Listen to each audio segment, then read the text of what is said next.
Now that we threw it all off the rails, Matt, you can reel us back in here. Yeah. Well, what do we want to talk about next? I mean, Kevin Pelton came out with his RPM wins. Oh yeah, let me get him. That was yeah. that was the other thing that proves Celtics fans. We're just crossing names off the list today. Yeah. Yes, imagine being mad at a computer algorithm, but that's where we're at right now. I need I love the segment you're talking about, Matt. Get it off your chest here. Yeah. This is this is the thing too. Is Pelton is my analytics guy. I love Pelton until the second his numbers say something I don't like, and then I immediately turn into a Felger and Maz friggin'. You guys gotta watch the games. 3-point corner percentage. Jeez, these guys gotta watch the games.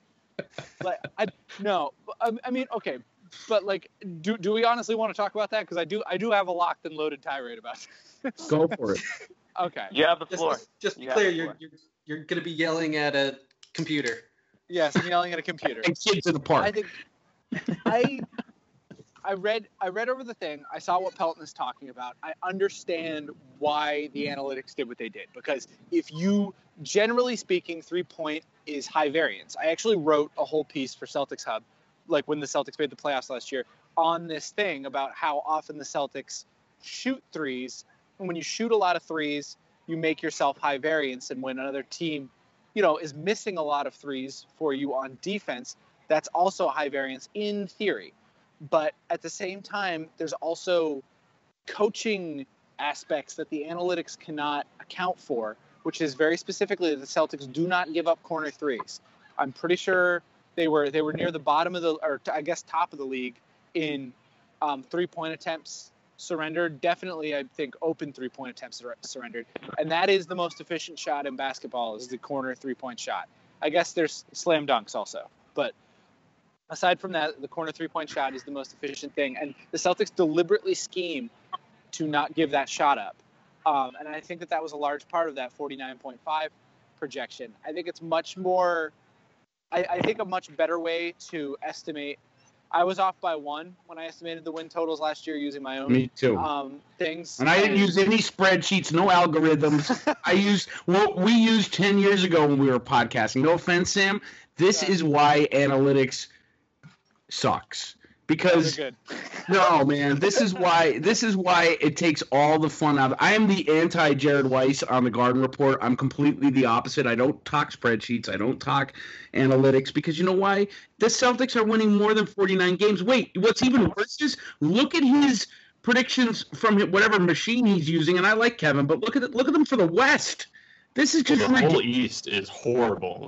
That was the other thing. I got angry at the 49, and then I looked, and I was like, oh, 49 is still 1 in the East. I'm like, oh, well, all right. I mean, I would have put him at 55, but it doesn't. I don't think it accounts for scheduling. I think it's solely based off of everybody's RPM projections, and it is.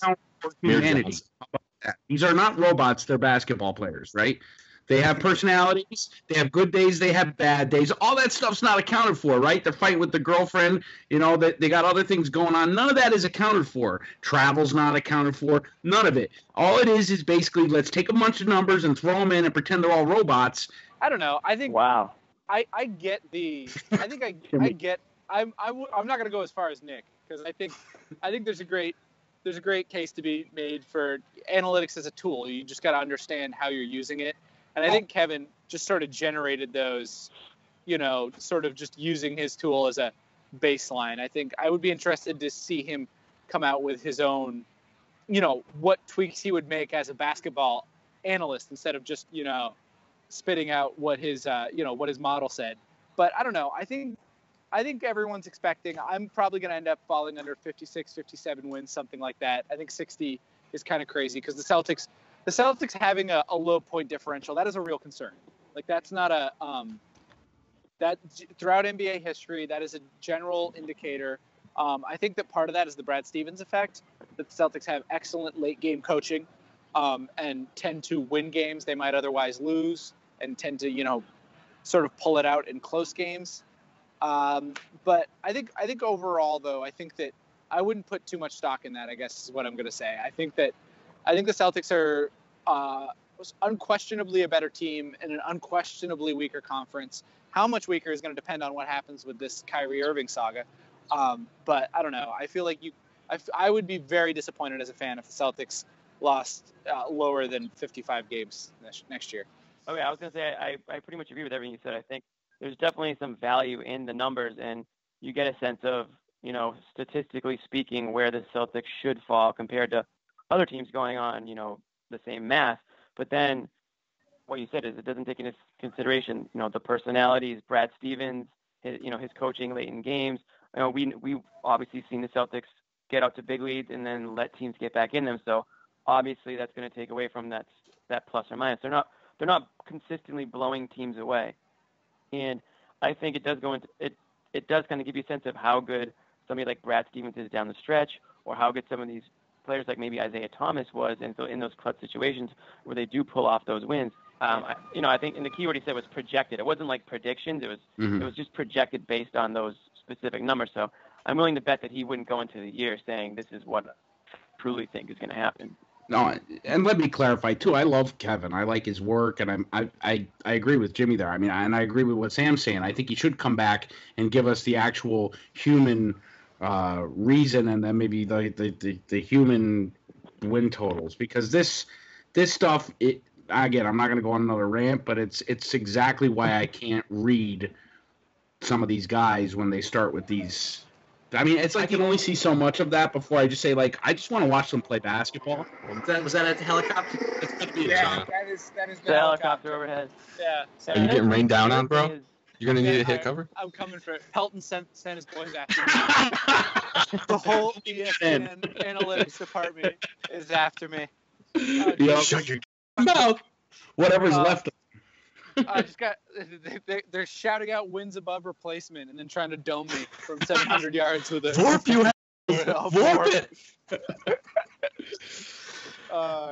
I think he might need to look at his model a little bit more. Like, if he's putting that much weight in a 3-point percentage, when like Kungu was talking about how the Celtics have been top 5 for the last 5 every year of Stevens' coaching career. They've been top 5. Like, at what point is that not a thing that they just plan for? So. Well, I think like the Spurs also do that, which also a good model. But nice one. All right, today's show is brought to you by Audible, the best solution for digital audiobooks. Membership with Audible includes 1 free audiobook a month, exclusive sales, 30% off regular priced audiobooks, and unlimited access to channel content. Their content includes an unmatched selection of audiobooks, original audio shows, news, comedy, and more from leading audiobook publishers, broadcasters, entertainers, magazine and newspaper publishers, and business information providers. Be sure to take advantage of the 30-day Audible trial membership. Just go to audible.com/CelticsBeat and browse the unmatched selection of audio programs. Download a title free and start listening. It's that easy. Just go to audible.com/CelticsBeat. That's audible.com/CelticsBeat and get started with Audible today. All right, so let's do a Dueling Wahlbergs. AKA Baby Sam Sheehan. Yeah. Yeah, what are we talking about? I don't even know how to intro this. Like as straight as you can, introduce us both as Mark Wahlberg, like identically. I think that's funny. I don't know. Okay, I'll see what I can do. I'm gonna try and keep a straight face, but this is gonna be almost impossible. Yeah, that's gonna be hard. You gotta find your chops. 3. What you gotta do. It's fine. Like 3. I did it, Ted too. 3, 2, 1. Very special edition of Celtics Roundtable, folks. This is like Celtics Roundtable deep cuts. Very special edition. Evan Valenti alongside Mark Wahlberg and Mark Wahlberg, because we have a special way to make these two guys appear in the same podcast in 2 different places. I know, crazy stuff. We decided it'd be good to hear from one of the best Boston superfans possible when it comes down to what is now revved up into the most important debate apparently among Celtics fans. That's Kyrie Irving versus Isaiah Thomas. So we have Mark Wahlberg on Team Kyrie and Mark Wahlberg on Team Isaiah. Wahlbergs. Duel. All right. So let me just start this off by saying... Let me just tell you why I think Mark Wahlberg is a better player than Kyrie Irving. All right. Well, you go first, and then I'll go. No, wait, Mark. This is actually about Kyrie Irving versus Isaiah Thomas. You have nothing to do with this. You probably would lose in a pickup game. Okay. Well, hold on. But I think Mark's got a good point here. That actually, I think that I could beat both Isaiah Thomas. Like if you put me and Jimmy Butler on the floor together, we're beating Isaiah Thomas and Kyrie Irving. I don't care if you stack them on top of each other. Those guys are going down. Kyrie Irving, incredible basketball player, but I'm better. You know, you see my movie, The Other Guys, you know what I can do out there. Whether it's on the court, whether it's shooting Derek Jeter, I don't care. I can do it. But what I'm trying to say is Kyrie Irving is a coward, okay? Isaiah Thomas has the strength to be below 5'8", which, you know, that takes a lot of strength for a man to do that. I wouldn't know anything about that because, I'm 6 foot. I see a lot of false reports out there saying that I'm much smaller than that. That's not true. I eat all my Wahlburgers. I'm very strong. Mark, you can back me up on this. You've seen a very similar. You have a similar height. We see eye to eye, you and me. Yeah. While I was filming Shooter, I got very hungry and I decided to have a Wahlburger and then top it off with another Wahlburger and another Wahlburger. And I ate so much Wahlburger, I decided to shoot Pain and Gain with The Rock, who ate a lot of Wahlburgers as well. So we were eating Wahlburgers and we had the conversation, and the Earth is flat. The Earth is flat. Well, that's interesting that you bring that up. I was talking to my co-star Optimus Prime. A lot of people think that in the Transformers movies, those robots aren't real, and that's actually offensive because I've known these robots for a long time. They're great people. We've done a lot of films together. We worked on Entourage together. We actually had a deleted scene where Prime helps out with Vinny on one of his movies, and they actually they go home with Jessica Simpson together, but then, Jessica didn't like the way that episode portrayed her, so we had to cut it. But Ari gets in Optimus's face and starts yelling at him. But Lloyd eventually tells Optimus Prime some of the best advice, and I can't believe the guys wrote this because I've been applying this to myself all the time now. I think about it every day, and what that is your heart is as big as you want it to be. Whether you're a giant transforming metal truck or whether you are a coward sneak who's running away from LeBron James. So, I think that the clear winner in Isaiah Thomas versus Kyrie Irving is me, Mark Wahlberg. At the end of the day, it comes down to head, body. Head, body. Head, body. Head, body. And, at the end of the day, as I said before, it doesn't matter because we are all Patriots Day fans. We love that movie. It's a phenomenal film. There's Kevin Bacon. There's me. There's Mark Wahlberg. It's a star-studded cast. You should see it, especially if you don't like what's going on in this country. It reminds you of who we dislike. And that was very disturbing to, sort of see the kind of evil that this world is capable of. The only time I've seen something worse is when I was shooting Planet of the Apes and they put Paul Giamatti in the monkey makeup and it looked exactly the same. Like, I thought everyone was messing with me a little bit because I was like, oh, that's just Paul Giamatti. And everyone's like, no, it's him in monkey makeup. And that confused me. I was like, what? No, that's just Paul Giamatti. He looks exactly the same. And, everyone was trying to trick me.